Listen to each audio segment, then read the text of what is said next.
આજથી 200 વર્ષ પહેલા ભગવાન સ્વામિનારાયણે વડતાલના હરિમંડપ નીચે બેસી સંસ્કૃત ભાષામાં અને અનુષ્ટુપ છંદમાં 212 શ્લોક જે લખ્યા એ શિક્ષાપત્રી તરીકે વિશ્વ વિખ્યાત થયા, લાખો લોકોનું જીવન સુધાર્યું.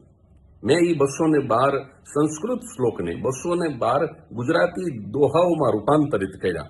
ખાલી પહેલા શ્લોકનો તમને નમૂનો આપું. હૃદય ચિંતવું કૃષ્ણને, રાધા શોભે વામ, લક્ષ્મી જૈના ઉર્મા ને વૃંદાવન ધામ. વૃંદાવનના રાધા કૃષ્ણ અને લક્ષ્મીને વંદન કરી સ્વામિનારાયણ ભગવાને આ અદ્ભુત શિક્ષાપત્રી લખી છે, જેમાં આચાર્ય પત્ની, બ્રહ્મચારી, સાધુ, ગૃહસ્થી, સદવા, વિધવા તમામ પ્રકારના લોકોને એમણે કેવી રીતે જીવવું એની મૂલ્યવાન વાતો કરી છે. જે આજ્ઞાઓ છે એ આજે પણ તમે પાળો તો તમે દુઃખી ન થાઓ, એની હું તમને ગેરંટી આપું છું.